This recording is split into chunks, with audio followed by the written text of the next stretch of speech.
Céline Dion, l'une des plus grandes chanteuses des XXe et XXIe siècles, a vécu une vie remplie de succès fulgurants et de sombres pertes.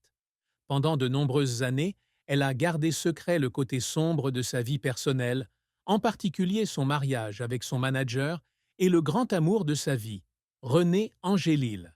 Mais récemment, dans un rare moment d'honnêteté, Céline a finalement admis une douloureuse vérité sur son mariage de 21 ans. Ce n'était pas toujours le conte de fées parfait que le public avait imaginé.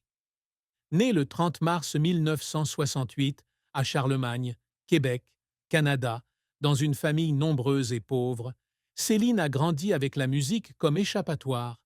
Mais sa vie amoureuse a été un voyage larmoyant, culminant dans les dernières années de René lorsqu'elle a dû faire face à la vérité que leur amour, bien qu'intense, portait également des fardeaux indicibles.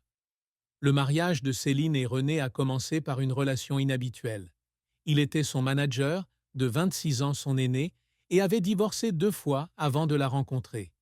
Ils se sont rencontrés pour la première fois alors que Céline n'avait que 12 ans et René 38 ans, une différence d'âge que beaucoup de gens ont ensuite remise en question.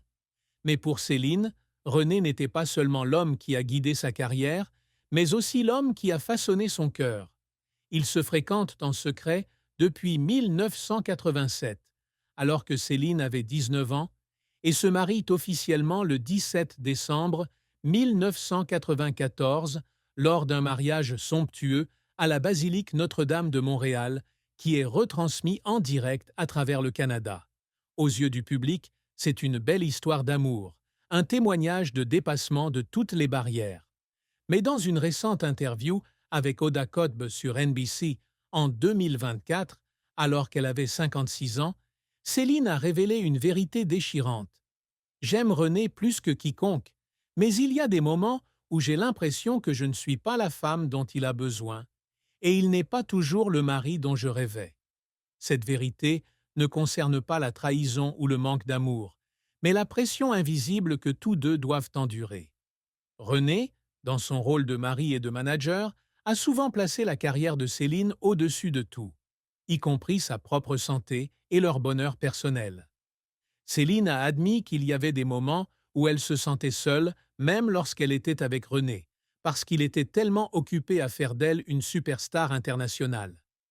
Lorsque René a reçu un diagnostic de cancer du nasopharynx en 1999, puis une rechute en 2015, leur mariage a été mis à rude épreuve. Céline a dû être à la fois épouse, soignante et soutien spirituel pour leurs 3 enfants. René Charles, né en 2001, et les jumeaux Eddie et Nelson, nés en 2010. Elle a raconté qu'il y avait des nuits où elle pleurait en silence à côté de René pendant qu'il dormait, non pas parce qu'elle avait peur de le perdre, mais parce qu'elle se sentait impuissante de ne pas pouvoir partager tous les fardeaux qu'il portait en silence. Céline a également admis que la différence d'âge, bien que n'étant pas un problème lorsqu'ils étaient amoureux, est devenue une tristesse secrète à mesure que René vieillissait et que sa santé déclinait. Elle rêvait autrefois d'une vie où ils vieilliraient ensemble en tant qu'égaux, mais la réalité était qu'elle devait le regarder la quitter alors qu'elle était encore au sommet de sa vitalité.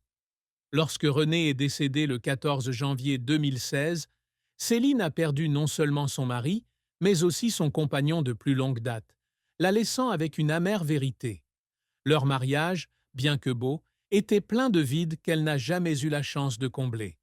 Dans ses mémoires, qui seront publiés en 2025, elle écrit « Je l'aimais de tout mon cœur, mais j'aurais aimé que nous ayons plus de temps pour être juste 2 personnes, pas une star et un manager. » La plus grande tristesse dans la vie de Céline Dion ne s'arrête pas au recoin sombre de son mariage, mais est également associée à sa brillante mais sacrificielle carrière.